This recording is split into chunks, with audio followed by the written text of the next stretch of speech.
and that'll be fun. Ooh. So what I'll do at the end of the evening, I'll ask if anybody has any special announcements. Just raise your hand. I'll let each of you Okay. talk about your event and then get the word out, whatever you need to in chat at that point. Okay, as we're going to just about get started, if everyone can please mute except for Lee. All right. Good evening, everybody. So glad you could be here.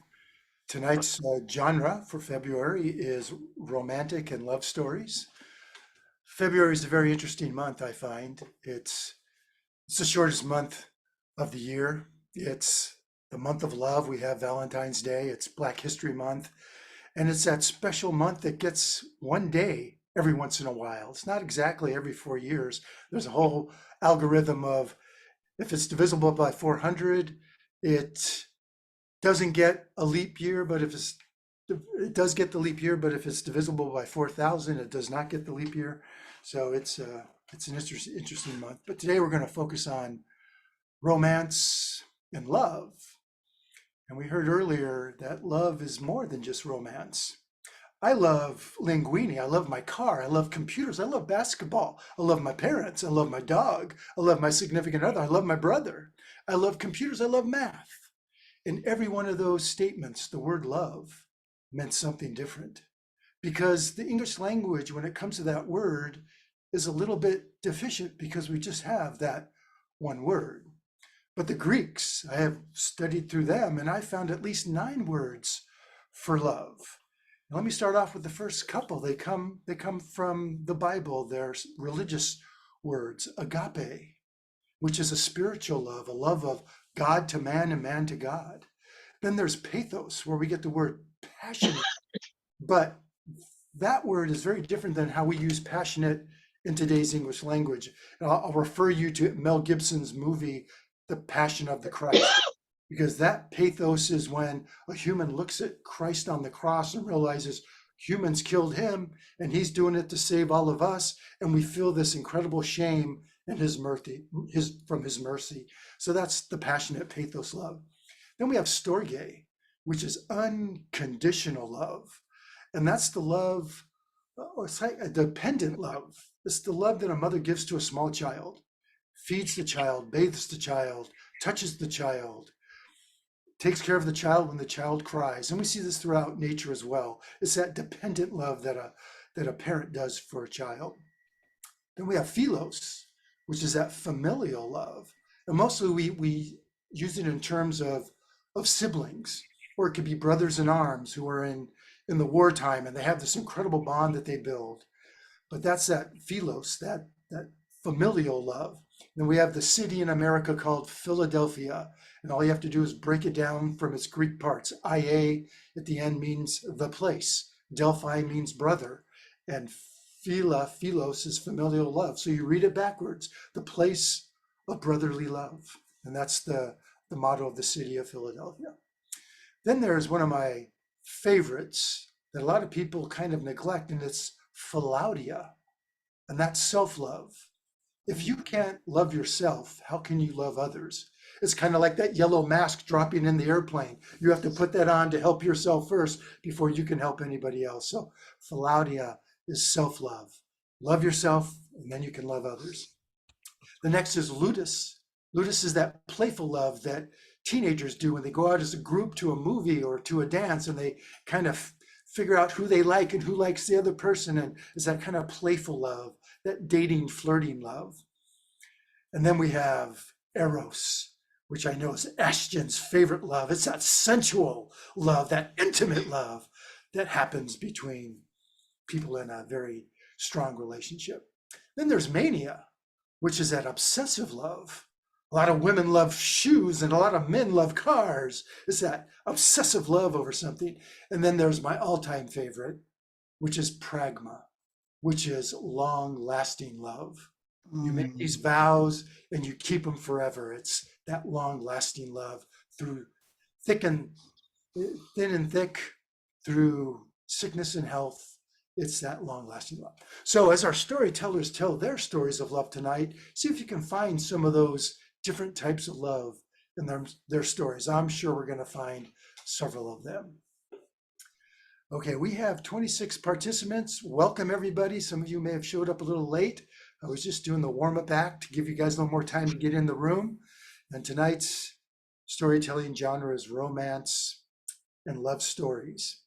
Let me give you the speaking order if anybody cares to write this down. Our first speaker is going to be Ashton Cynthia Clark. Ashton Cynthia Clark. Our second speaker is going to be Betsy Mosier. Betsy Mosier. Followed by Mindy Donner. Mindy Donner. Then we have Vicki Ness. Vicki Ness. Linda Kennedy. Linda Kennedy. John Petrick. John Petrick. And ending the evening, we have Larry Kluger. Larry Kluger. So those are our storytelling order. And let's go ahead and get right into our first storyteller. The storyteller to kick off this evening is Ashton Cynthia Clark. She is representing Tell Me a Story Guild. Ashton has performed her true personal stories throughout the Los Angeles area, her hometown, New York City, and virtually. She has had stories published and some soon to be published in Spectrum 33, You and Me, Academy of the Heart and Mind, and the Storytelling Bistro, which I just happen to have a copy here available on Amazon.com. Several of Ashton's stories reference her African-American and Afro-Caribbean ancestry. Ashton writes to connect with ancestors and other beloveds whose forever souls still love and guide her. The title of her story this evening is Where Were You? Please join me in giving a warm welcome to Ashton Cynthia Clark.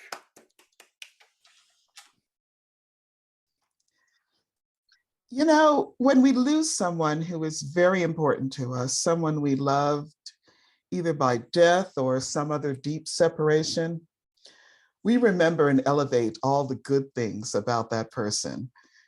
The negatives, we tend to forget or bury. Safety mechanism may be a blessing for me. I've had to deal with that several times back to back in the past few years. Most recently, my love, my sweetheart, died rather unexpectedly in November 2017. Alfonso and I were together 4 years. We met each other later in life, and it made me smile to hear him say that he never expected at his age to have a girlfriend. Alfonso came to this country as a child with his parents, immigrants from the state of Michoacan in Mexico. I'm first generation born and raised in the United States of Jamaican immigrant parents. This similarity in our ancestries shaped our lives and our points of view in many of the same ways. There are little things I remember about him that were so dear to me. He was always so appreciative when I cooked, and I hate to cook, but he covered everything with a double order of hot chilies until not only his brow, but his entire bald head was dripping sweat. We shared being followers of Christ with all the joys and questions that faith brought, and we discussed and encouraged each other daily. And I especially treasured the way he kept my parents, both deceased, alive in my heart and in his own heart, even though he'd never met them. He'd say after one of his crazy jokes or antics, "What would mommy say?" Or as if seeking their counsel when he and I ran into an issue or had a particularly tough decision to make, Alfonso would ask, "What would daddy do?" But when I was watching the news during the midterm elections, something forgotten came back to me. Like it pushed its way out from under the rock I'd buried it. My lover, my sweetheart, had been a supporter of the Donald. Now, I didn't know this going into the relationship. In fact, Alfonso didn't know this. We met years before the 2016 election, and we both voted primarily Democrat during our lives. This was something that kind of crept up over months, like a slow growing foot fungus. I mean, I would brush aside his occasional crack about my watching CNN, crappy news network, he called it, or how he referred to our former senator as Barbara Boxcar. But here's how it happened. Both of us were in the habit of staying up late, getting up early. Weekends, we were usually up at 6 in the morning. But at some point, I noticed Alfonso was rising even earlier. One Saturday, I woke up and he was missing. Now, craving my early morning or something, I switched out to the dining room and there he was with his laptop. But he quickly slammed the lid shut as soon as I announced my presence. So I went over to him. Okay, you sure did put that lid down fast. Watching a bit of soft porn, honey? Because if you are, holla at your girl. I'll look at it. No, he said it wasn't porn. And when he opened the laptop, there it was, Fox News. And the whole sad truth came tumbling out. So here I am, a Black Caribbean American in a love affair with a Mexican American who just admitted he was behind the Republican candidate for president. And I was fervently anything but. I had to change his mind. It was my duty. I appealed first to our shared faith. I asked him, honey, doesn't the word teach that we're to welcome the stranger in our land, that we're to give them food, we're to give them drink, we're to give them love, because we ourselves were once strangers in the land? I thought that was a perfect argument, but that didn't do it. I tried an historical approach. Honey, history has shown us that it's the worst type of despot who sails into office on a wave of division and hate, who singles out one group and pins all the problems of the country on them, rallies people around himself to despise that group and so secure his power. That didn't work either, darn. So I then decided to go after his softest spot, his loins. Alfonso so loved his daughter, and much to her utter embarrassment, he always called her the fruit of his loins. Alfonso, you put your child through law school. She's an immigration attorney. She fights on behalf of DACA dreamers. You raised your daughter right. But that argument didn't work either.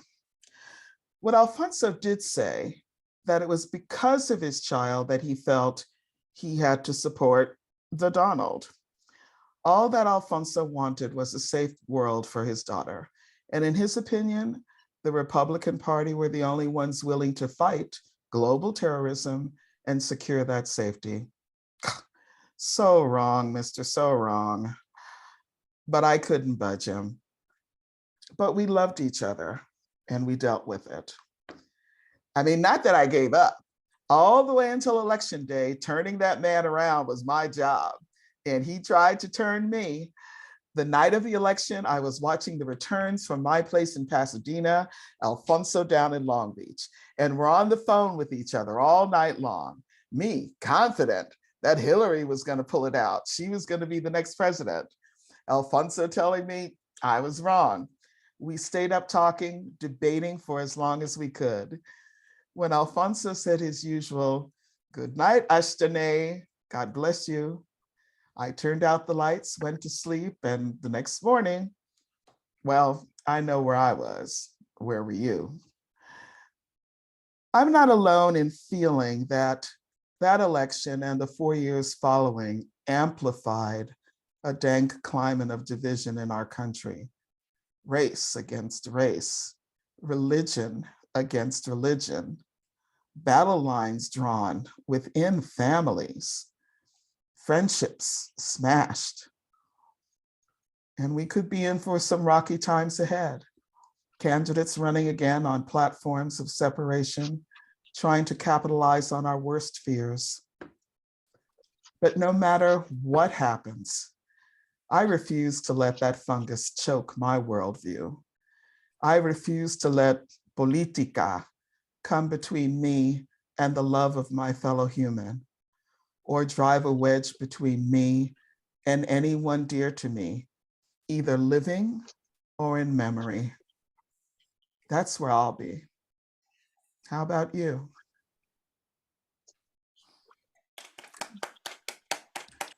All right. Thank you, Ashton. Let's give it up for Ashton. I'm going to ask you a question. Ashton, what do you love? Oh, let's see. The Four Seasons, State of Independence, the Donna Summer version, and goat birria with red beans and rice. Excellent. Excellent. I caught in your speech some agape. I got some philos. I got some eros. I got some pragma, that long-lasting love between you and Alfonso. And I also learned that Fox News is worse than soft porn. So thank you very much. Excellent.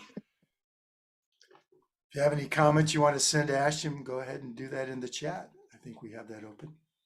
Try not to chat during the speakers, though. Our next storyteller is Betsy Mosier. She is representing the South Coast Storytellers Guild.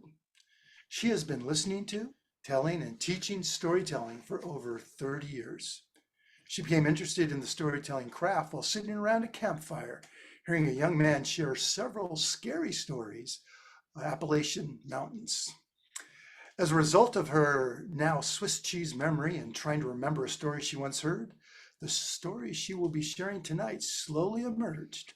Think of it as a modern day fairy tale for hopeless romantics. It is titled No Ordinary Quest. Please join me in giving a warm welcome to Betsy Mosier. Thank you. 700 years ago, to this very day, a young knight, having recently gained his majority, set out upon a quest. But his was no ordinary quest, for he had no desire to rescue maidens in distress, and he certainly had no intentions of whacking any dragons. No, his quest was of a more personal nature, for he'd seen too much fighting and too much war in his young life, and so he set out seeking a kind heart, a loyal heart, and perhaps even a loving heart. And so on a day, much like today, young Robert Bruce packed some food and a clean shirt and wrapped them in an old plaid and tied them behind the saddle of his horse. And then he very gently placed 3 hand-raised rock doves into a small wood and twig cage and tied that on behind his saddle also. And mounting his horse with no particular destination in mind, he set out across Scotland, across the wild hills. And for 3 days he rode, crossing paths with very few people and enjoying his peace and his solitude greatly. And late in the afternoon of that 3rd day, he came upon a small stone cottage, which had surely stood in the very same place for over 100 years. And in the yard, on a small wooden stool, sat a very old woman, slowly milking her cow. Bruce thought to himself, well, at her snail's pace, it'll surely be time to start the morning milking before the afternoon chore is even done. But as he rode closer, he noticed her hands, and they were bent and they were gnarled, and he marveled that she could milk her cow at all. Greetings, kind and true, grandmother, he called. And to you too, young squire, was her reply. Grandmother, it must be painful to milk your cow. Why do you do it? And she looked at him and smiled and said, I only have 2 things of any value in this life. One is my cottage and the other is this cow. But there's a young widow down the road who has even less than I, and were it not for the milk and the cheese I can share with her, why, more nights than not, her children would go to bed hungry. And so I milk my cow morning and evening. Well, Bruce dismounted his horse and offered to take over that chore for her, and she gladly accepted and offered to share her supper with him. And they spent the next few hours before sunset sharing stories of their lives. And that night, Bruce bedded down in the cowshed, and he was up with the morning sun and had the morning milking done before the old woman was even awake. Well, they shared warm bread and fresh milk that morning. But before Bruce took his leave of the old woman, he carefully took one of those hand-raised rock doves and banded its leg with a message for this young stable boy, Hugh, at home. And he instructed Hugh to make his way here to this old woman's cottage and be useful of her until she no longer had need of him, at which time he would be free to make his way in the world. And with a peace in his heart that he'd not known before, Bruce mounted his horse, waved goodbye, and set out again. And for 3 more days, he rode east with that warm sun on his back each day until he came to a cliff that looked out over the sea. And Bruce was struck by the sight of the waves crashing on the shore and the force behind them. And as Bruce looked over the edge of that cliff, he saw a hut, surely no bigger than a single room, down on the sand, far back from the crashing waves. And in front of the hut were 2 boys, one quite young and the other apparently not a lot older. And at that moment, the boys looked up and they saw Bruce and they waved, and he waved back.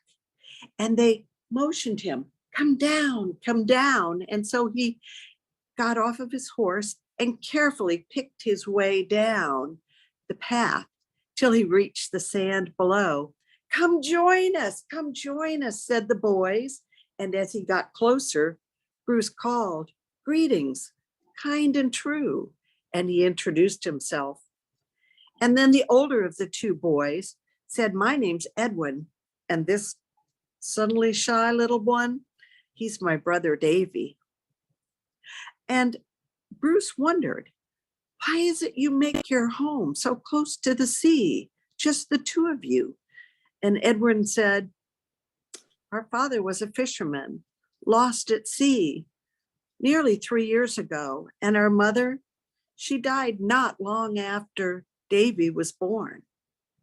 And Bruce wondered how they made their way in the world. Edwin said, I fish when I can, although it's hard to leave young Davy here at home alone.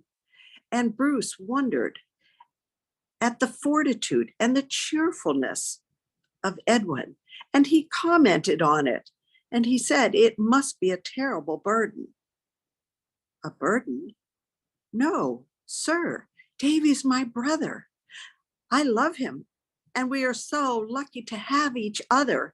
No, we'll do fine in the future, just as we've done up till now. And Bruce knew that he'd found that loyal heart that he'd looked for. Well, the boys invited Bruce into their hut, and they shared some of Bruce's food and some of their meager supplies. And Bruce told the boys stories of the world. And that night he stayed. He slept in that small hut with those 2 boys. And in the morning, after a breakfast of fresh fish and warm bread, why, Bruce prepared to leave. But before he did, he took a second rock dove and he banded its leg with a message for the young scullery maid at home. And he asked that Libby make her way there to that small little hut so that she could watch Davy while Edwin fished, so he could earn money to buy them food. And perhaps nature would take its course and true affection would form, and perhaps they would even marry. And so Bruce waved goodbye, and picked his way back up the cliff and mounted his horse and headed southward. And for 2 days he traveled as the land became wilder and rockier and more beautiful than anything he'd seen. And at last he came to a deep, dark forest, and he rode in, and he listened to the birds and the insects as they called to one another. And he listened as the wind whispered through the leaves. And he was lulled into a sense of peace and happiness. And he started to imagine, wondering what was going on at home. And had Hugh made his way to the old woman's cottage? And how long would it be before Libby reached Edwin and Davy's little hut? So deeply was he in thought that Bruce didn't notice that the forest went silent. The birds and the insects fell quiet. Even the wind died down. And then Bruce was woken out of his thoughts by the crashing of trees and the thundering of feet and the quaking of the earth. And he looked up just as he saw a large fire-breathing dragon running straight at him. Well, Bruce, before he could react, noticed something. There's a boy pursuing this dragon. What is the boy doing out in this forest? And just before a wall of flames spewed from the dragon's nostril hit him, Bruce threw his arms up to protect his face. As that wave of flames hit him, that breath of the dragon knocked him clear out of the saddle, and he landed with a thud on the forest floor. And just before he lost consciousness, Bruce heard the dragon bellow in pain. Well, slowly, Bruce tried to climb out of that darkness, that pain, and he tried to make sense of what was happening. And where was that fearsome dragon that was sure to kill him? And who was this boy? And as that boy came closer and leaned down, examining the burns and the wounds on Bruce's arms, well, the cap from his head fell, and Bruce was engulfed by a mass of auburn curls. And when he looked, he realized that that young boy was really a beautiful young woman. And then he lost consciousness again, diving deep into that blackness. And was it hours or days or weeks? He wasn't sure. But when he woke, he was in a room that was not his own, in a bed that was not his own. And just then, the beautiful young auburn-haired girl came in carrying a bowl of hot water and a jar of salve. And she was so pleased to see that Bruce was awake, and she called to someone to bring hot broth. And as she spooned that hot broth into Bruce's mouth, she answered his question. Well, my name is McKenna, and I'm the healer in this village. And every good healer knows that the best salves are made from the fresh scales of the dragons. And so I wasn't pursuing the dragon. I was simply tracking it and harvesting the scales that fell from its body. And luckily for you, I was close by when that dragon attacked you. And using that sword I always carry into the forest, why, I whacked off the tip of his tail. Bruce marveled that the woman was so brave, and she admitted that she acted without forethought, and said that luckily for you and for me, I surprised the dragon by whacking off the tip of its tail, and it ran off without toasting you and me. Well, with the hot soup in his belly and some of his questions answered, Bruce fell back asleep into a deep and peaceful sleep. And over the days and over the weeks, as Bruce slept in the village, he stayed there while young McKenna healed his wounds with fresh water and soap and the salve that she'd made, and wrapping his arms in fresh bandages. And they talked and talked and talked. And Bruce realized that the time that they were apart was perhaps the loneliest time of his entire life. And so Bruce declared his love for the beautiful healer, the young McKenna, and she too admitted that she'd fallen in love with him at first sight, seeing him in the forest. And so Bruce took that third and last hand-raised rock dove and banded it with a message for the people at home to come and witness as Robert Bruce married the beautiful young McKenna. And that night, on their wedding night, Bruce told McKenna about his quest, about how he set out looking for a kind heart, a loyal heart, a loving heart, and how he found all three while being rescued from a fire-breathing dragon by a maiden who was not in distress. As in most fairy tales and lovely stories, Robert Bruce and McKenna lived happily ever after. Thank you very much, Betsy. Let's give it up for Betsy. Very nice tale, 700 years old. Tell us, Betsy, what do you love? Camelot, Pretty Blue Eyes, and anything chocolate. Okay. Thank you very much. You. In Betsy's story, I think we got some ludus, we got some playful love, we got a marriage, we got some eros, and since they lived happily ever after, I think we got the pragma. So excellent. All right. Our next speaker. Next storyteller coming up is Mindy Donner. She is representing the Storytellers of San Diego Guild. Mindy is a storyteller, a puppeteer who has performed on 3 continents, loved teaching, learning through the arts at Cal State University, San Marcos for 9 years. And she is cheerfully involved with the Youth Standing Strong Storytelling Camp. Her story tonight is a silky story from Scotland. It is titled, Daughter of the King Ron. Please join me in giving a warm welcome to Mindy Donner. Thank you. This story is after Sorka Nish Lawis.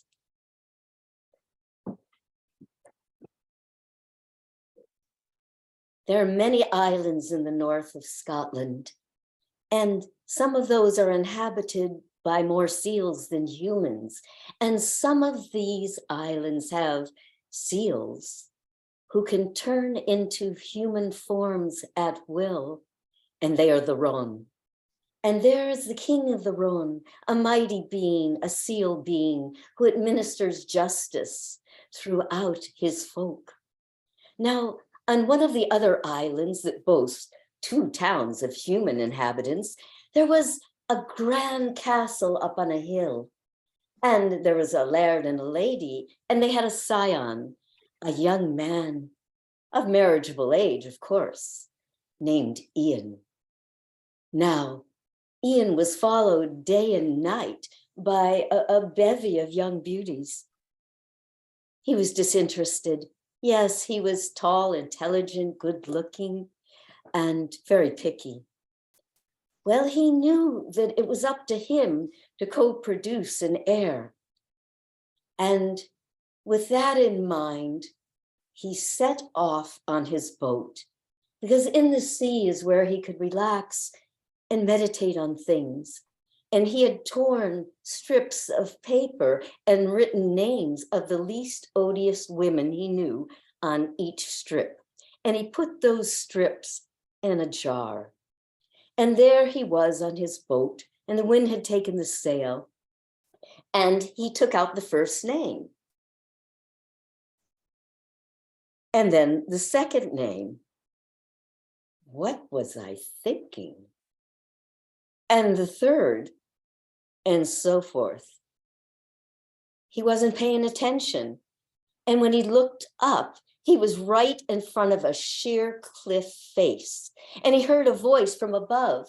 Mister, turn your boat around or you'll be smashed to bits.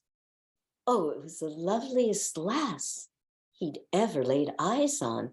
And scarce taking his eyes off of her, he turned and got his boat around the other side. Wait there, I'll come up. And he clambered up, and they talked each other up one side and down the other. And well, it was clear they were smitten. Well, who are you? I'm Fiona. Where you from? From here. Here? It was a barky and barren outlet of sheer rocks. And where's your father? My father? Well, he's not here. All the time, her eyes were tracking a silver gleam out on the horizon. Well, when your father returns? He returns, well, maybe tomorrow or next week. I'll be back. And so Ian leaves with the intention of returning. He's on a mission, and he does return. And he's talking with Fiona, and there is something like an earthquake and rock fall, and the ground is trembling, and a Goliath of a man clambers up the backside of the island, a Goliath to his David. And he wasn't slinging no stones, I'll tell you that. He looks up into this man's face, his forehead writ with lightning. And you're trespassing on my property. What do you want? Well, sir, actually, I'm not trespassing. Your daughter Fiona invited me. She what? She invited me. And what do you want? Well, I was thinking, well, actually, I really would like to ask for her hand in marriage. Her what in what? Well, I should be asking her what she thinks about that. I find that very refreshing in a folktale. I hope you do too. And Fiona steps up. Her face is beaming. I'm of the same mind. Well, if you're really serious, you'll come back with some clothing that your folk wear. For if Fiona leaves, she can take no thing from this land to your land. Oh, yes, I will come back. And so they bade each other goodbye. And he came back. He was serious. And he had a dress made for Fiona. It was spun of the finest gossamer silk. And the color echoed the azure sky.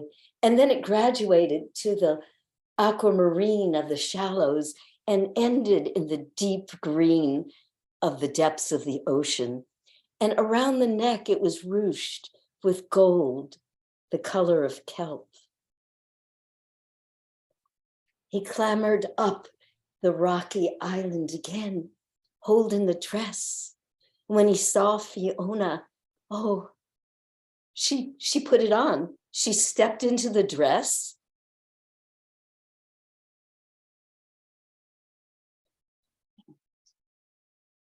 I've never had anything like this. And again, the earth shook, and the few sparse trees trembled. And there was the King Ron, her father. Well, I see you came prepared. Yes, I did. And Fiona, you're ready to go? Yes, Father, I am. And so he told them that they must make an agreement. And it went like this, that Ian was never to raise his voice to dear Fiona. And if he did, in unkindness, she would be bidden to come back to the King Rome and live with her father. They agreed. In fact, Ian started laughing. He couldn't imagine raising his voice in unkindness to his dear Fiona. And so the King Rome put the left hand of Fiona in the right hand of Ian, and he pronounced them a married couple. And without scarce a glance, he went back down the island as he had come. So they clambered down to his boat, and he sees, oh, I've forgotten your shoes. No matter. And they went to his island. Oh, there was a large crowd ready to greet him with horses. And oh, they noticed right away that she was barefoot, and it went around the crowd. Oh, Ian must have found her on one of his adventures in the countryside. She's a country lass. Look, she's barefoot.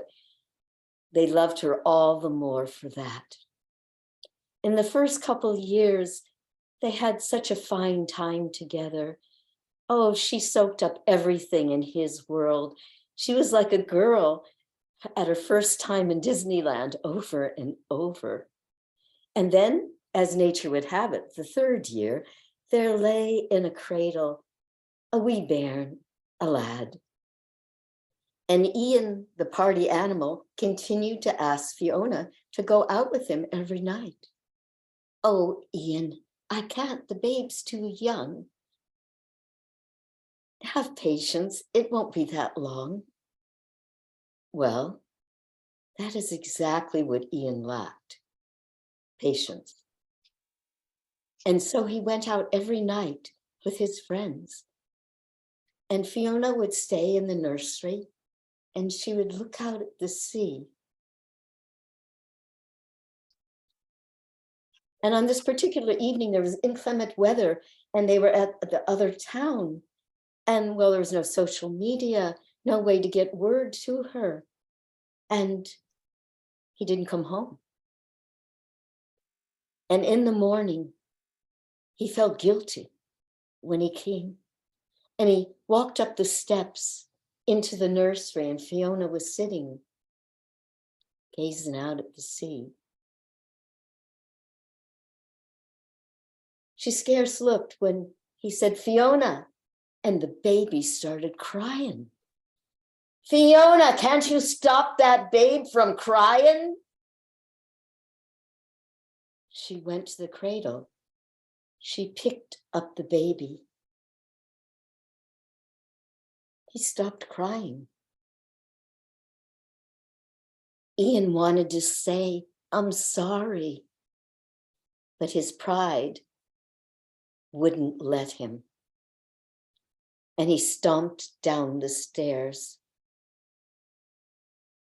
Fiona looked at her baby, and she kissed its rosebud mouth and a kiss on each cheek and one on the forehead. And she laid the babe down in the cradle, and she went out down to the sea. The next morning, Ian felt more contrite, and he came up nursery looking for Fiona. The babe was in the cradle. Fiona was gone. He ran down to the kitchen. No one had seen her. He went into the stable. Her horse was gone. He knew. He walked, he ran down the rock-strewn path to the cliff, looked over the sea, and there were Fiona's clothes, folded neatly, one atop the other. Fiona!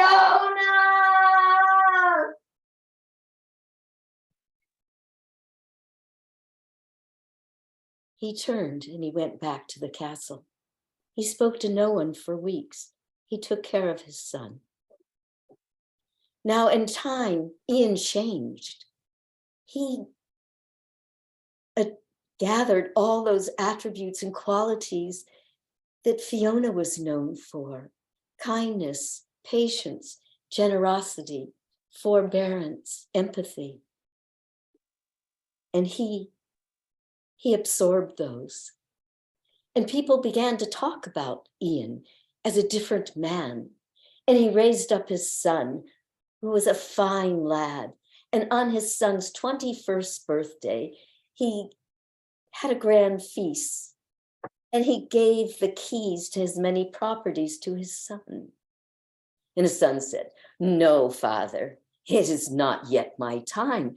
I will speak to you in the morrow." But when the morrow came, Ian was not there at breakfast like he usually was. The son knew. He ran down to the cliff, and there were Ian's folded clothes, one atop the other. And he looked out to sea, and there was a wee speck of a boat on the horizon.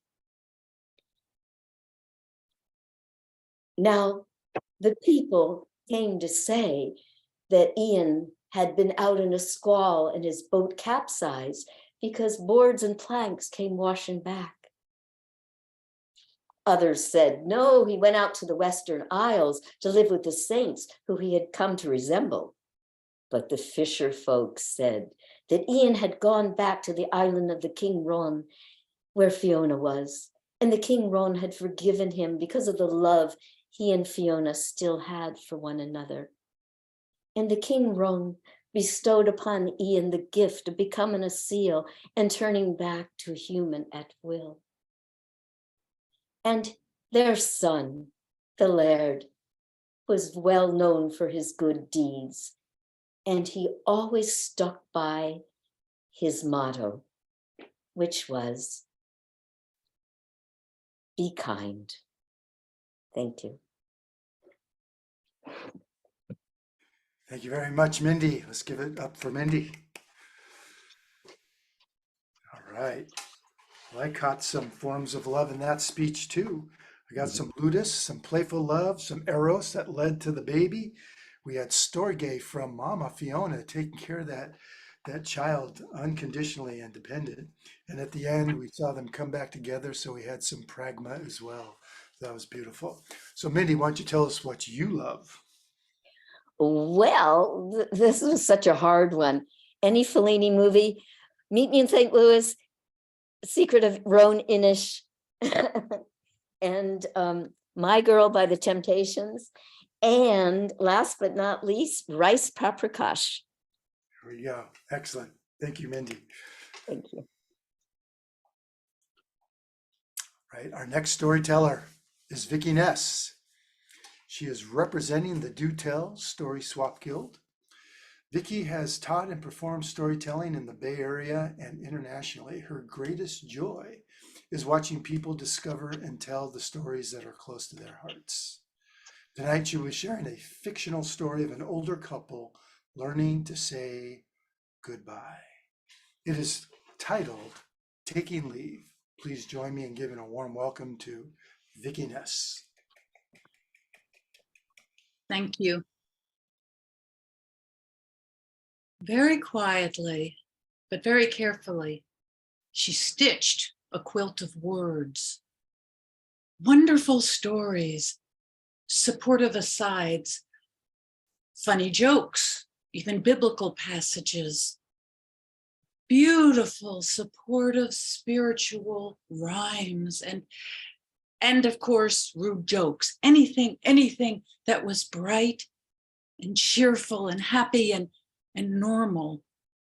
Something that could wrap up her husband of 53 years in something warm and protective and keep him from rocketing back and forth between mind-numbing painkillers and acid bright pain that blistered him. So she used her silver sharp needle of wit, and she pulled that strong thread of determination, and she made a quilt pieced together with wonderful words, stories, humor, joy, love. But he could feel the desperation and the fear under it all. Every one of them cut his skin. And he grew impatient, and he threw off the bed covers, and he sat up and he felt for his shuffled down slippers and his bathrobe and wrapped it around himself tight and went out the bedroom, down the hall, out the back door, leaving the back door open. And he sat himself on the back porch bench, quietly staring at nothing. She stood in the bedroom all by herself, hearing the echoes of silence closing in on her, and she didn't like that at all. So she went down the hall as noisily as she could into the living room that previously had been home to wonderful family holidays and friends stopping by and parties and kids running and a room full of a living room. And no, it was static and silent. And she thought to herself, who lives here anymore? Whose living room is this? So then, to counteract that silence and that fear, she grabbed her fiddle. The fiddle was known to turn darkness into light and pain into joy. And so she started playing. And she played a beautiful old Irish folk song that was so full of longing and love and beauty that it turned into a shimmering ribbon around her and sparkled like a river in dark woods. It circled around her, and she played and she played, and it circled more around her. And then she took that tune and she twisted it, and she twisted it harder, and she twisted it even harder until it erupted into a jig. Who could be unhappy with a jig? Get up and dance. Oh, what fun. And every note was so joyful and so beautiful, it turned into a butterfly, a multicolored butterfly. Here, there, flittering around, butterflies everywhere with every single note of that jig. And off they went, a flock of them, out the back door, and they surrounded him. Joy, happy, come, come, dance. But it just made him angry. Get away from me, get away from me. And he got up and stumped painfully down the back steps, leaning on the banister. In the early, early morning, he found his way across the dew-cold ground. And with a rickety, ratchety sound, he opened up a rusty old garden chair made of aluminum and plastic, and he situated it on the grass and sat down heavily and waited for the pain to subside. And then he opened his eyes and looked. Now, see, as a man on the cusp of hospice, he had decided he was no longer going to look or taste or feel anything. Leaving his life didn't bother him. Leaving love bothered him a lot. Love of the rustle of leaves flying down a sidewalk in autumn. The look of foxy fun on his wife's face. The smell of coffee in the morning, a full moon in the summer. So he decided what he would do is he would leave love first. And so he just stopped caring, stopped tasting, stopped feeling. But this particular time, he did take in what was in front of him, and that was their garden. The garden that they had tilled and seeded and watered and weeded. But now in late summer, everything was desolate. All the vegetables had been harvested, except for a couple of puckery tomatoes hanging on withered vines. And the dahlias they were so proud of, dinner plate-sized starbursts of color, unbelievable color. And they filled the house with them everywhere, every room you went into. Wow. Wow. But that season had come and gone. And now there were just decapitated stalks, slender and straight, like garden stakes, supporting nothing. Even the herbs had been cut back and twined up and put in the pantry to dry. There was nothing except for those gawky, pushy, crazy, gate crashing, lumbering latecomers to every garden party, the sunflowers. Casually sown, only intermittently watered and totally ignored, they nevertheless pushed through the earth with their fat stems and their big broad leaves, elbowing each other aside, looking over each other's shoulders. And now they all looked toward the back of the house, waiting for the sun to come up in the morning. And he looked at them in the chill, drowsy morning mist, their colors muted. And he chose one to break his stoic silence and talk to. What the hell did she think she's doing? Honest to God, what does she think she's doing? She think this is normal? I'm dying. Does she know this? And he erupted into flames of anger until it just as quickly died back, leaving just the wrinkled black petals of ash to float here and there, and exposing what was behind that anger, which was the sharp blades of fear. And so to that same sunflower, he addressed his fear, but silently this time. He silently asked it, so do you really think she's going to love me? When this disease disfigures our relationship to the point where, let's be honest, she will be a nursemaid and I will be a squalling freaking baby. Do you think she's going to love me? Or how about when the pain gets so bad that I'm impossible to be around, and that's happening?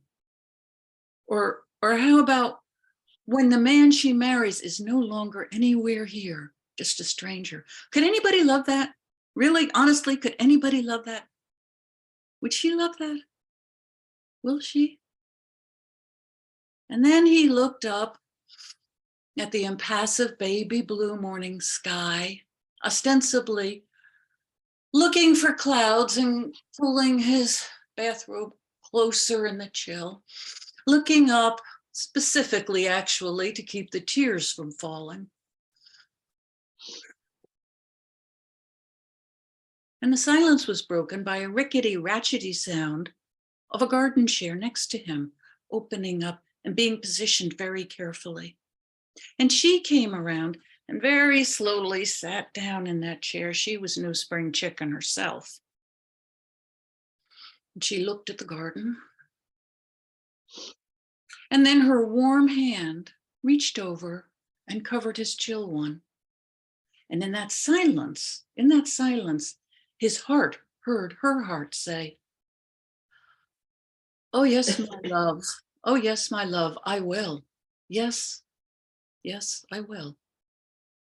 And so they sat alone together, balancing on their rickety chairs, looking at the garden in the chill morning, until the sun came up over the roof of the house and warmed their shoulders and brought such peace to them and such a luxury of warmth that they could lean back with their eyes closed and just take it in.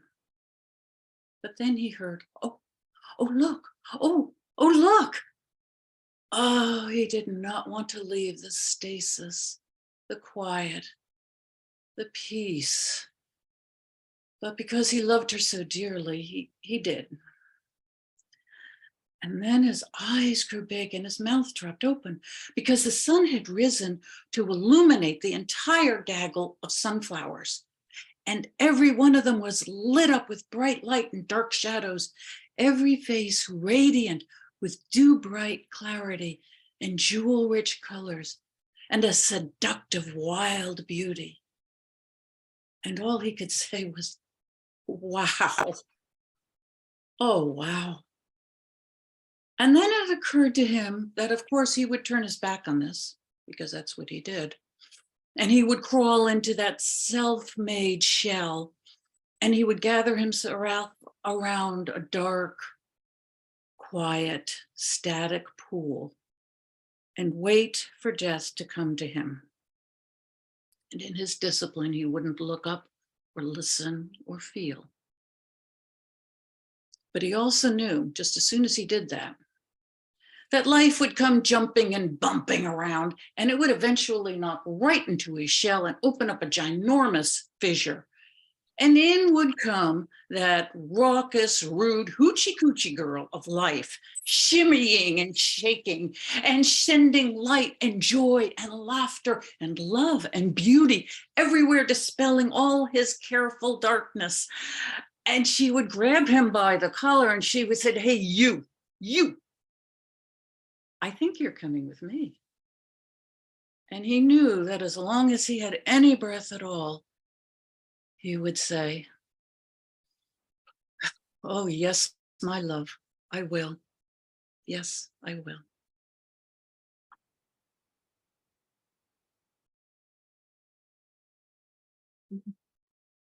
Thank you very much, Vicki. Let's give a warm round for Vicki on that one.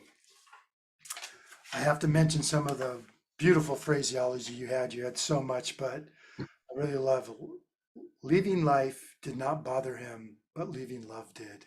That's very powerful. Sharp blades of fear.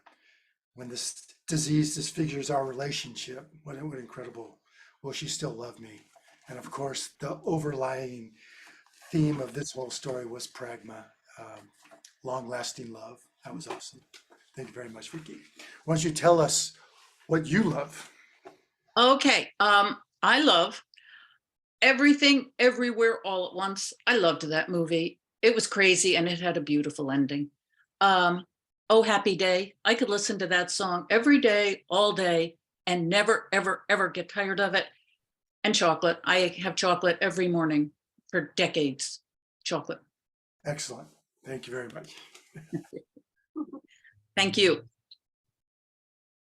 Okay, in the chat, I probably should have put this in earlier. I'll put all the words that we talked about at the beginning so people can look for those in our stories that are upcoming and recall the ones that they've heard. Okay. So far, we're getting a lot of love tonight. What do you say? Our next speaker, our next storyteller is going to be Linda Kennedy, and she is representing the Foothill Storytellers Guild. Linda has been telling stories since last century. I think I'll go as far as to say she's been telling stories since last millennia. In the pre-COVID-asic period, she was MC at the Sierra Storyteller Festival for 11 years. And for the past 15 years, she was a volunteer storyteller at the Women's Empowerment Program of Sacramento, where she used stories to help the previously homeless women own their story and be in charge of the next chapter of their lives. Tonight, she is telling one of the stories that she told at that program. It is an old Scottish folk tale of a mother's fierce love. It is titled The Stolen Bairn. Please join me in giving a warm welcome to Linda Kennedy.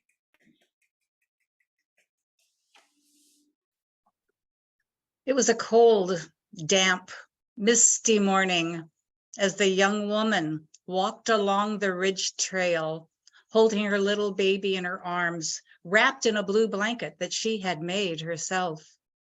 To her right was a cold stone mountain, and to her left was a cliff that fell down deep, deep to the ocean. The baby whimpered. The mother consoled him, saying, yes, I am thirsty too. I hope we find water soon.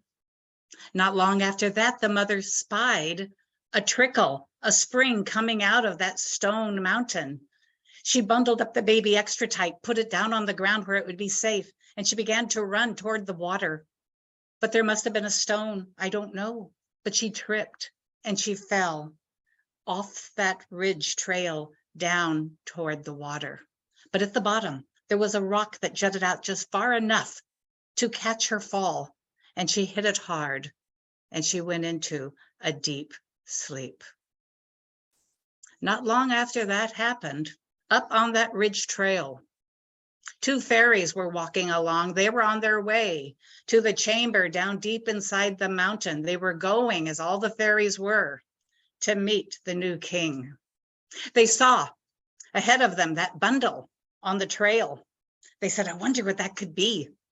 They ran to it. It whimpered. They said, ooh, maybe it's a cat. But they opened it up. They said, oh, it is a human baby. Wouldn't that make a fine gift for us to give to the king? No one to name it, no one to claim it. It's ours. And they picked up the child. They went around a large boulder and disappeared into the mountain. The day passed. It was almost sunset. And down at the water edge came a little fishing boat with two fishermen in it.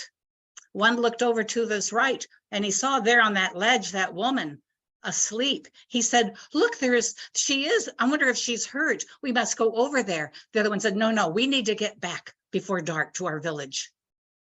Do you think, said the first one, that we can go back to our cottages, our warm cottages? Do you think we could go back and eat a nice warm meal and leave that poor maiden there to suffer?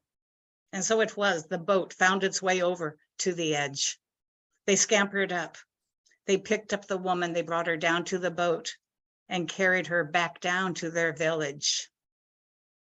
An old woman saw them coming and said, take her to my cottage. I will comfort her. I will work with her. I will feed her. I will keep her warm until she is healed.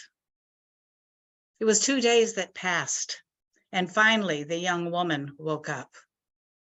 The first thing she said was, where is my baby? Bring me my child. And the old woman caring for her said, oh, my dear one, you fell off of the ridge trail, almost into the ocean. You landed on a rock. I fear your baby slipped out of your fingers and into the water.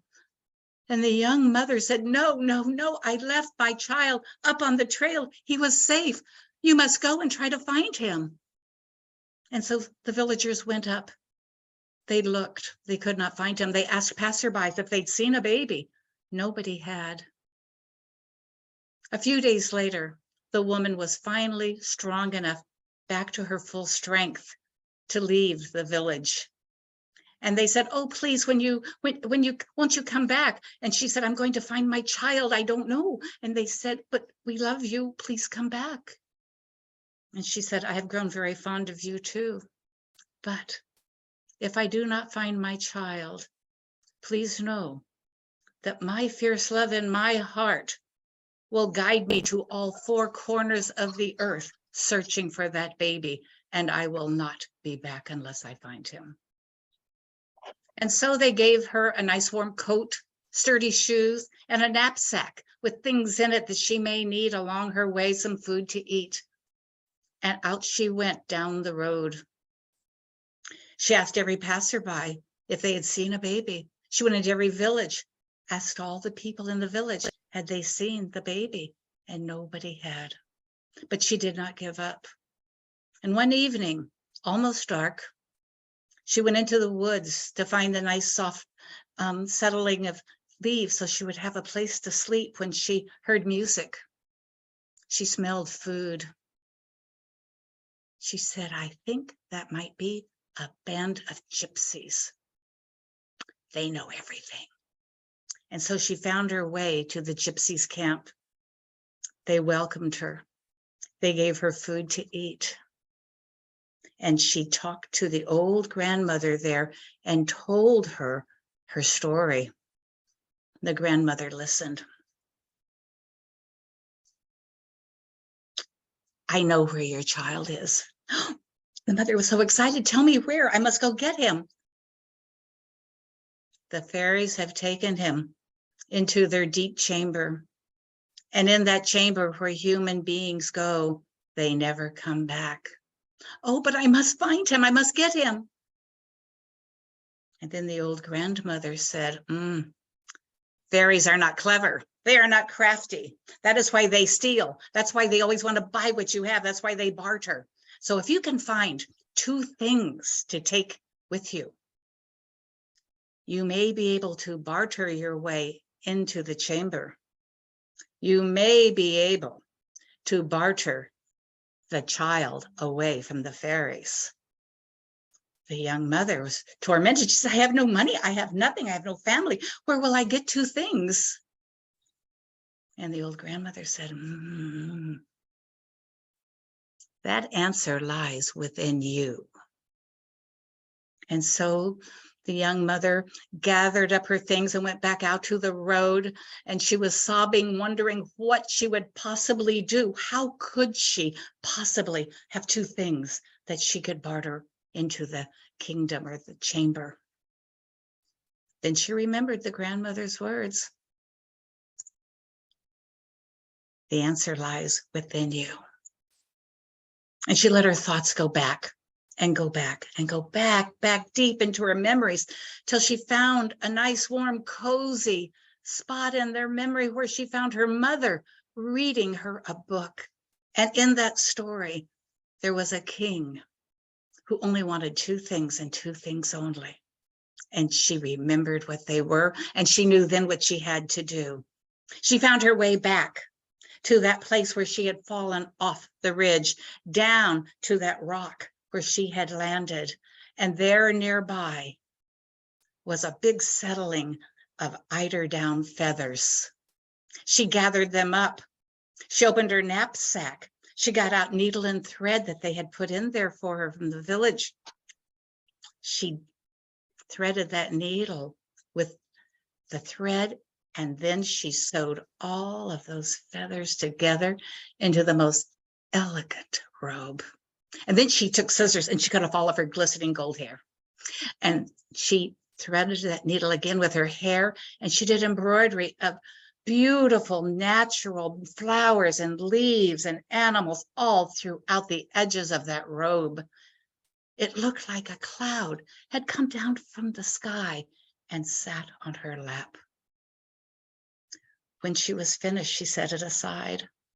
She went back down to the water edge, where she found those old creature bones that had been polished by the grit and the sand and the tide to where they were shimmering white. And she picked them up and she fashioned them into a harp. And she took the rest of her hair, threaded that needle, and then she strung that harp. And as she strung that harp, she thought of love. She thought of angst. She thought of hope. She thought of fear. She thought of anger. She thought of every beautiful thing she could ever remember of her child. And when it was done, she strummed it. And from those strings came the most enchanting sound she had never heard before. Would you believe the birds in the air heard it, and they stopped right in flight to listen? Now, when she had finished both of those, the harp and she had the robe, she climbed herself back up to that trail and she waited. Moments later, here came a fairy along the way, and the young woman stepped right out in her pathway, and she said, look what I have. And she showed her the robe. Said the fairy, I have to have that robe. I have to have it now. Oh, you human beings have a price for everything. What do you want? You want gold? You want silver? Do you want jewels? What do you want? I want that robe now. Oh, it's not for sale, said the young mother, but I'll trade it. Well, sure, whatever you have, whatever I have, you could have. What is it you want? I want you to take me into the chamber where I can talk to the king. Yes, yes, of course. And she grabbed her by the hand, took her around that boulder, and led her in to the mountain. When she got inside where all the other fairies were, she handed that robe to the fairy that had bartered for it, but all of the other fairies rushed to her, mesmerized by its beauty, clinging to it, wanting to try it on, wanting to have it themselves. And as they did that, they left that young woman alone where she walked up to the throne where the king sat. Now, when he saw her, he said, oh, a human being in my chamber? What are you doing here? And she says, I have something you might want. What could you possibly have that I would want? I have everything I want. But do you have this? And she pulled out from underneath her coat the harp. He laughed. He laughed. He said, I have a treasure house full of harps. But do you have one that sounds like this? And she strummed that harp. And when she did, the love, the hate, the angst, the joy, the hope, all of the emotions that she had laced into it were feelings, emotions that the fairies had never, ever experienced themselves. And he was mesmerized. He was in a trance. He said, I have to have that harp. Gold, silver, jewels, what can I offer you? What do you want for it? Oh, no, it's not for sale, but I must have it. I will trade you. You can have anything I have, absolutely anything. You have my word of honor. You may have it. What do you want? I want my baby back. Oh, my human baby. Oh. And she strummed it again. He beckoned for the servant to bring the child. They handed her the child. She handed the king the harp. He started furiously strumming on it as loud as he can. And like a magnet, all of the fairies went to him, almost clinging to him. And into a trance they stood and listened to those emotions surrounding them. And the mother with the child walked back through that chamber, up to the ridge trail, down the trail to that village where she was welcomed. And there she and her son lived many, many years. And you know, I have been on ridge trails myself, and I have never, ever come across a fairy. So I'll bet your guess is as good as mine. They're still down there listening to that king strum that harp. All right, thank you very much, Linda. Excellent. Thank you. And obviously the strong love in this story is the storge. It's the unconditional, dependent love that a mother will have for a child, or she'll travel to the four corners of the earth to find that child. And then we also got music. Music is love, and music can still the beast's heart, in this case, the king. So beautiful. Why don't you tell us what you love, Linda? Ooh-wee. I love 1,000 clowns. I love hot buttered rum, and I love coconut cream pie. All right. Thank you again. Thank you. Our next storyteller is John Petrick. He is representing the Sacramento Storytellers Guild. John spent his entire life in the frigid northern tier of the US before retiring to Davis, California in 2019. There, he discovered the Sacramento Storytellers Guild in 2020 and has been writing and telling stories ever since. John has shared stories with Telebration, the Storytellers Association of California Genre Series, the Sacramento Guild, and via Zoom and in person with several groups on the East Coast, primarily in Maine, where his grandkids live. He can't get away from the frigid northern tier, as you can see. Tonight, he will be sharing a story that is titled, Not So Shining Armor. Please join me in giving a warm welcome to John Petrick. Thank you, Lee.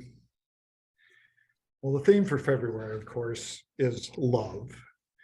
And most of us have a love story or two. Some of them have happy endings and some maybe not so much. But the best love stories are generally about youth, because youth is a time of great emotion, passion, where the decision you make may affect the entire rest of your life. When I was not such a young man, I was asked at an interview, what is your greatest success in life? And I said, Rebecca. Nothing else comes close. So let me tell you a little bit about my story of success and my story of love. Like many stories that involve love and involve success, the protagonist has to overcome great obstacles and has to go through trials and tribulations.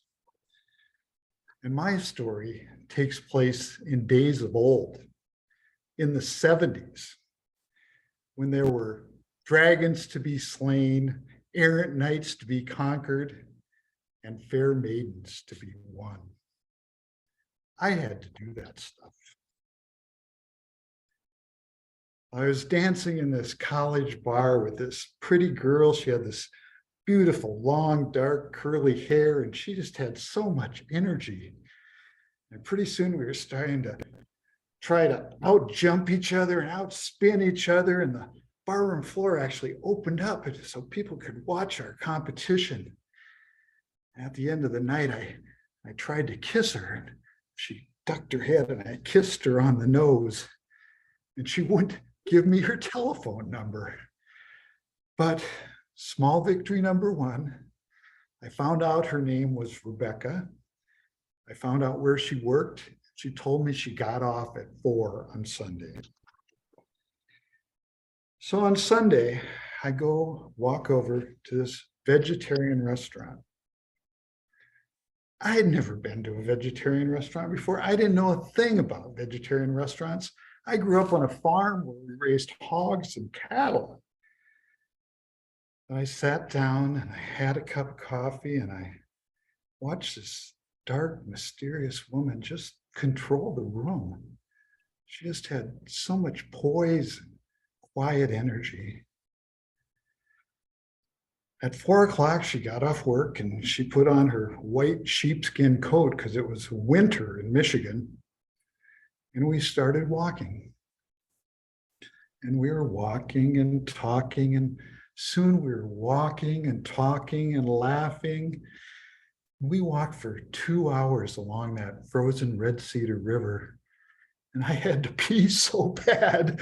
But during this time, she told me that she had been in love with this guy from high school from afar back in her hometown. And that recently he had told her that he loved her too. And this guy was trim and handsome, and he had goals and ambitions. And I was just kind of a long-haired, mangy-looking guy with no ambition except to see where life might lead me. But she wasn't quite the same perfect girl he had known in high school. And small victory number 2, he was 2,500 miles away in Seattle. Well, a few days later, I got invited to this potluck dinner by some people I didn't really even know. And I asked Rebecca to go with me. It turned out these people were very much natural food people that really took their food seriously. And we had meditation before the meal, and Rebecca and I were kind of looking at each other, and we discovered we shared a skepticism of people that take themselves too seriously. And for dessert, for that potluck, I had made this oatmeal cake. And though it sounds healthy, it has like 1 cup of oatmeal for 6 cups of sugar. And all these natural foodies were just chowing it down. And on the way home, we were just laughing and laughing. Well, we got back to her place and we did kiss goodnight that night. And the air was just charged and our bodies were just pulsing and could have gone so much farther. But she said, I'm starting to really like you and I want to take it slow. And I agreed. But finally, eventually, one morning I did wake up in her bed. By pure coincidence, it happened to be Valentine's Day morning. And as I was leaving her place, in the entryway, there were a dozen roses from some guy I hadn't even heard about yet. So, small victory number 3, but still some dragons out there. Unlike the Hollywood script, however, I never had to wave my mace in anger. A couple weeks later, we took off for spring break in my 67 Dodge to South Carolina. And we came back up through New York and across southern Canada. And when we got back, our friends would ask us about all the cool things that we had done, thinking we'd talk about beautiful beaches and wild parties. And Rebecca and I would look at each other and we'd talk about that piece of pie we got in that little cafe in southern Ontario, or that freezing night in that campground in West Virginia. Our friends would look at us and they didn't understand. But we understood. We were beginning to understand so deeply. And so, without sharpening my sword or polishing my armor, my rivals just fell off their horses one by one, and I won the fair maiden. And I've shared 47 Valentine's Days with her now. How lucky can one man get?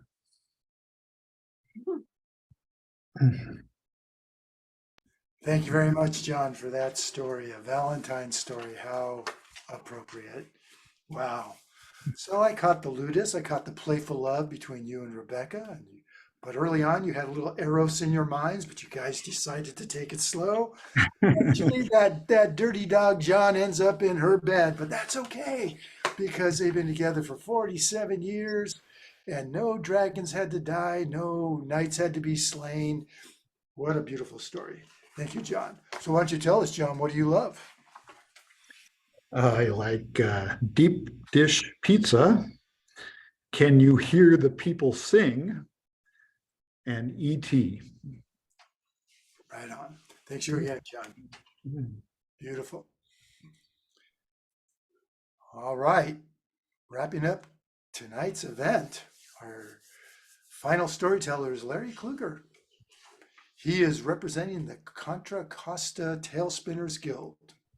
Larry has been performing for over 30 years as Lariat Larry, cowboy storyteller and rope spinner, presenting fancy rope spinning and telling tales of the Old West.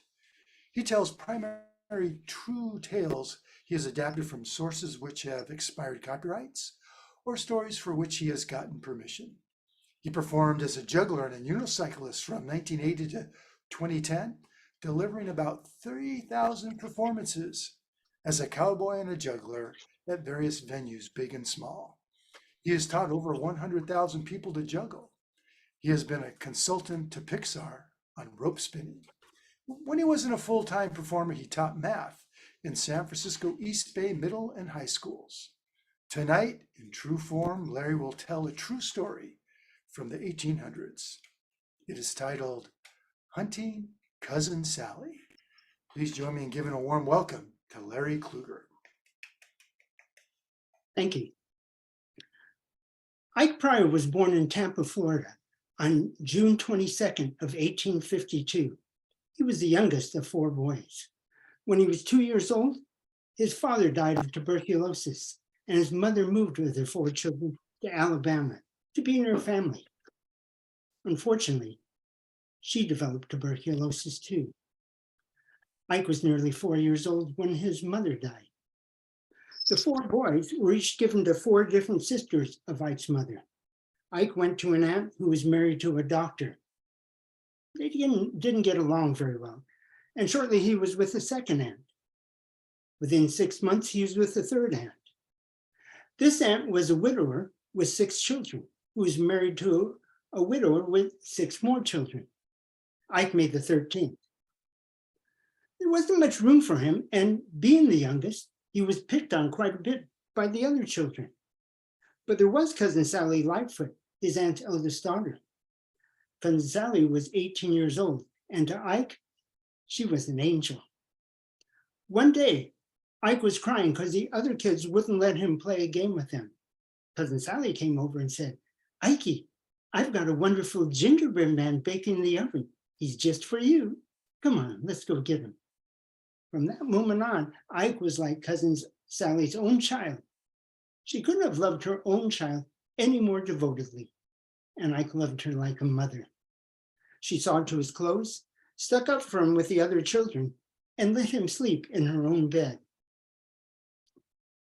When Ike was 6.5 years old, a rich uncle named Orville McKissick, who lived in Spring Hill, Tennessee, 40 miles south of Nashville, came to visit. "Why, sister," he said to Ike's aunt, "you've got too many children. You tell me Ikey there is Sister Emma's youngest? I'll take him with me, give him a good home, and educate him." Ike's aunt really didn't want to let him go. Ike and cousin Sally were both brokenhearted about the idea. But the transfer was made. As Ike was leaving, he resolved to run away and come back to cousin Sally. Ike's uncle was strict, but in general, he was treated well, and there was no reason to complain. Still, he was terribly homesick for cousin Sally. Time passed, and word came that cousin Sally had married and gone off to live in Nashville. When Ike was 9 years old, the Civil War broke out. Shortly after that, his uncle gave him a serious whipping. After that whipping, Ike resolved to run away and go to cousin Sally, 40 miles north in Nashville. The idea that he might not be able to find cousin Sally once he got to Nashville didn't even enter his mind. He was raging mad. He left that afternoon, and by dark, he had gone 9 miles. There were a number of people on the road that day, but they all seemed to be in too much of a hurry to pay much attention to a small boy, and they all seemed to be going the opposite direction. I stopped at a toll gate kept by an old lady.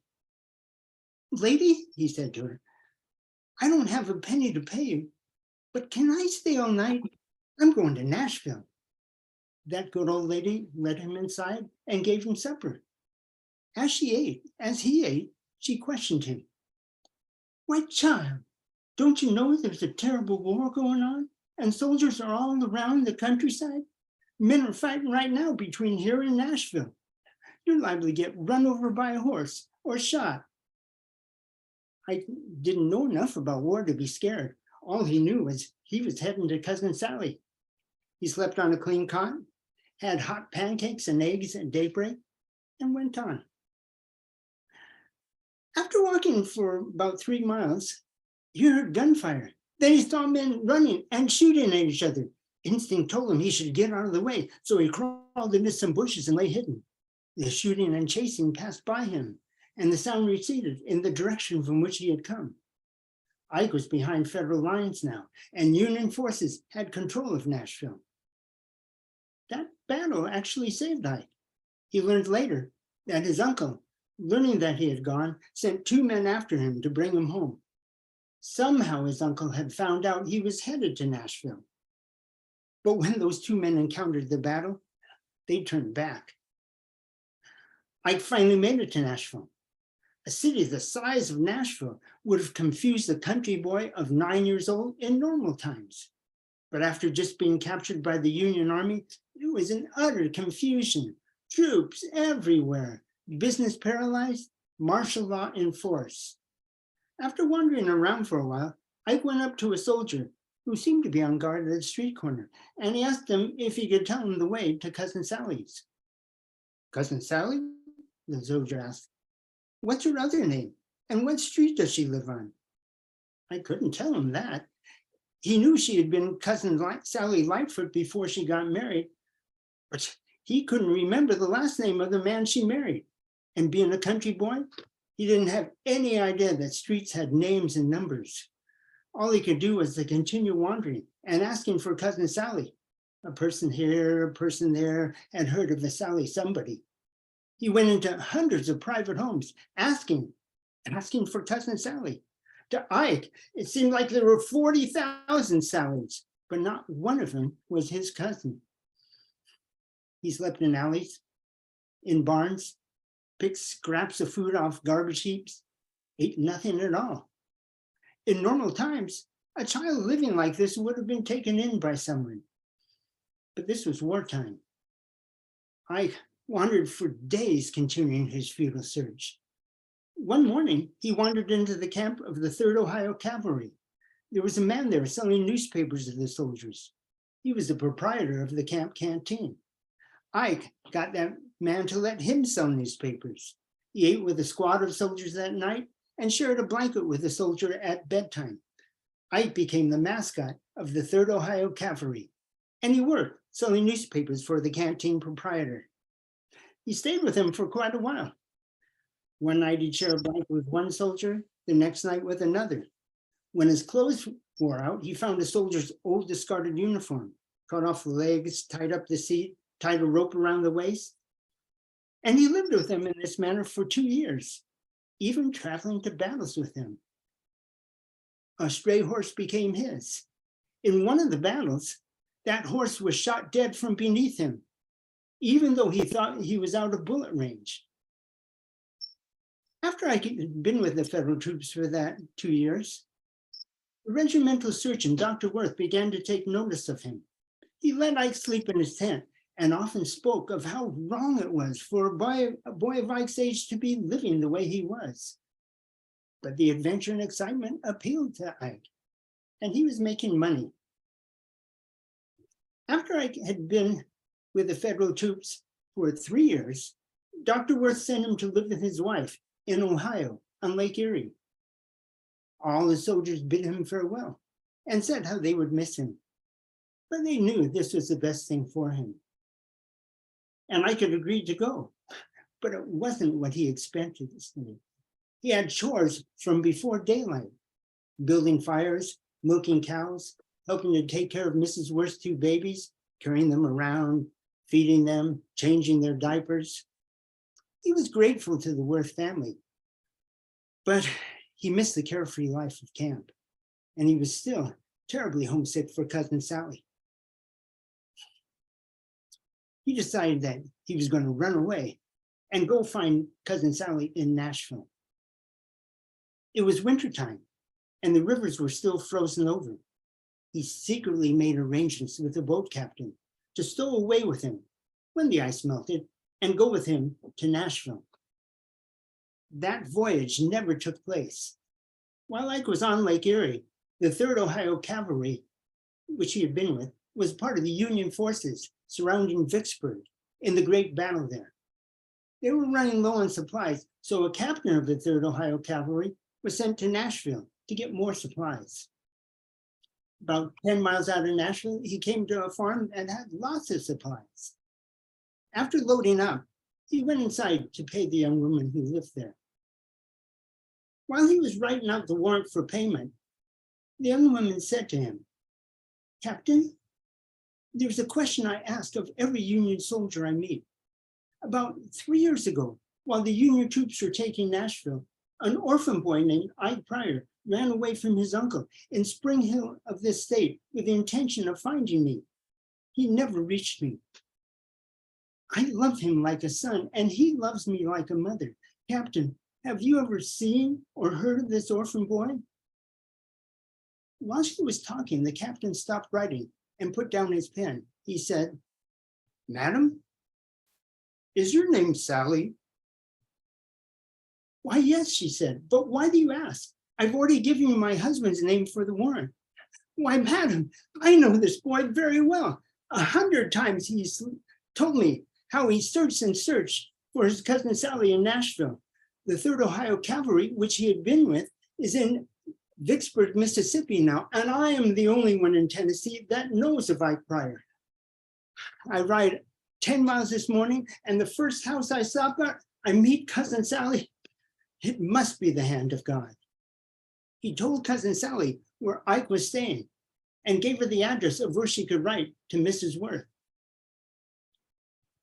One day, while Ike was picking up the mail from Mrs. Worth, the postmaster called him inside. He took him to a corner for privacy and said to him, "I understand your name is Ike Pryor." "Yes, sir," Ike replied. "I have a letter concerning you." "Who wrote it?"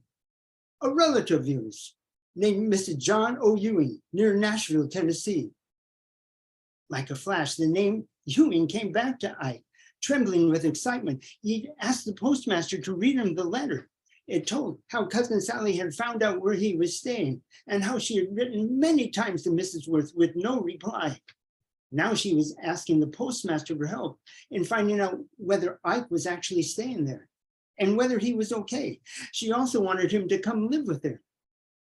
Ike had the postmaster write a letter back for him, and Cousin Sally sent that with one of her own to Washington, where some official took notice of it, and Ike was soon back with Cousin Sally. Ike was 12 years old now, and for 8 of those years, he had been passed around from place to place. The last 3, he'd been trying to find Cousin Sally, and now he had finally found her, and he found a home.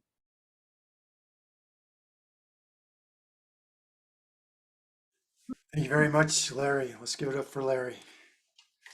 Okay, well, I think the overarching love in that story is obviously philos. It's familial love between 2 cousins, but it was more like a mother to a son and a son to a mother. So we could probably say it's also storge, unconditional love. And because they kept trying to find each other, we'll give them long-lasting love. We'll call it pragma. So excellent, excellent job, Larry. Why don't you tell us what you love? I love The Hobbit. I love Thanks a Million by Louis Armstrong, and I love Ethiopian. Okay, excellent. Thank you. Let's give it up one more time for all of our storytellers. And then I'll open up a question to the audience so they can figure out what the question was. It was asked to all the storytellers about what they love. Does anybody want to venture a guess? Some of it was kind of given away.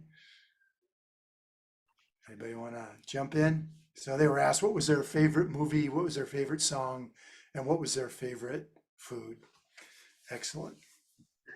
So that's it for me tonight, but what I'm going to do is open it up to any of the storytellers first. Are there any events that you would like to announce that's upcoming that you want to let everybody know about? Go ahead, just go ahead and jump in if you have something. The storytellers? Okay, I think we had some other participants tonight that wanted to say something. I think Gina wanted to say something. Yes, I am hosting a storytelling hour for a friend's birthday on Saturday. And if there's anyone who would like to tell a 10-minute or less story, I'll put my contact info in the chat, and then you can get a hold of me and we can set it up. Thank you. Excellent. Thanks, Gina. And I'll be hosting a show this weekend. It will be my first time producing and hosting. It's an online program through Artists Standing Strong Together called Sacred Storytelling. And we'll be celebrating the work of 3 storytellers who have passed away, but who remain in our hearts and in our ears. Joining us are a filmmaker and 4 storytellers sharing true personal stories. And that's going to be this Sunday, February 19th, 1 p.m. Pacific time. I'll put it in the chat because there is a registration in advance. right, thank you very much, Ashton. Thank you. And Andrew, did you want to make an announcement about I think it's the Sacramento Festival? Yeah, sure. There's a Sacramento Storytellers Guild is hosting the very first.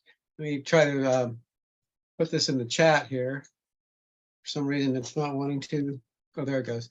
The very first Sacramento Valley Storyteller Festival on May 20th. And we have great Willie Claflin, let's see, Claire, oh gosh, Linda, help me out. Tennessee. Hennessy. Claire Hennessy and Corey also. Anyway, yes, and so it's going to be fabulous. You can get tickets right now at the Sacramento Storytellers Guild.org.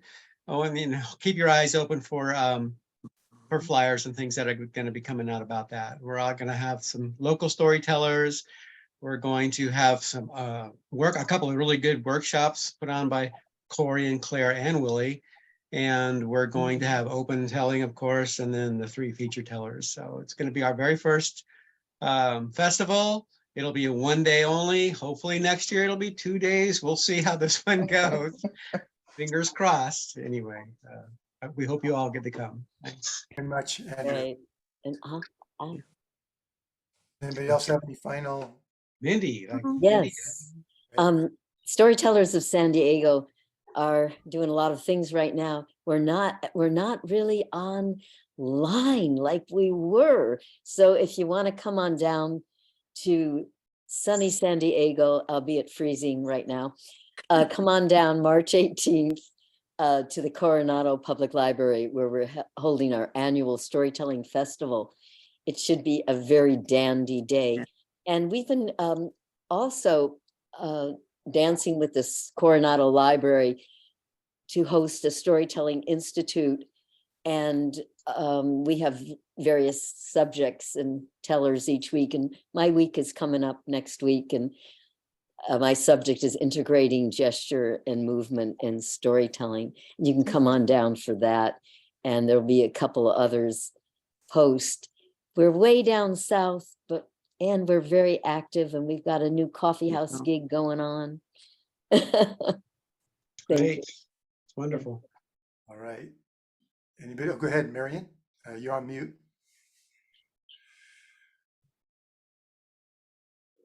You're on mute, Marion, if you want to unmute yourself. There we go. How's that? Better. On March 12th, in 1 month, the Delta Word Weavers Online are having Heather Forrest. She will conduct a workshop for us. And it's free because it's online, and it's during the Delta Word Weavers meeting time, Sunday afternoon at 2 o'clock on the Sunday in March. And our title is Voice as Instrument, using our voice and other things to build up and enrich our stories. So Heather Forrest is a national storyteller. Many people have heard her at the National Storytelling Festival, and we have her at Delta Word Weavers. So sign up, which just means email Marion at Delta Word Weavers, att.net, or look in the Storytelling Association of California listing for Antioch Delta Word Weavers, and I'm listed there. And email me so we have some idea how many would like to attend. Thank you. I hope to see many of you there. The date again on that, March 12th, March 12th. Thank you. Sunday afternoon, 2 o'clock Pacific time. Good. All right. Well, thanks to all of our storytellers. Thanks to Celeste and Sarah and Peter and Genevieve, Gina, Katie, and we have Marion and Alicia and Neshama. Thank you for coming and spending And time. thank you, Lee, And Lee, thank you you, did a- Lee. you for did a the marvelous wonderful job. hosting. Yeah, Nice great job. job. thank you, Lee. You guys all have a lovely week. In-depth hostess. You. Hosting. Two. Thank you. Thank you. Bye-bye, everyone. Lovely. Bye. you. Bye. Okay.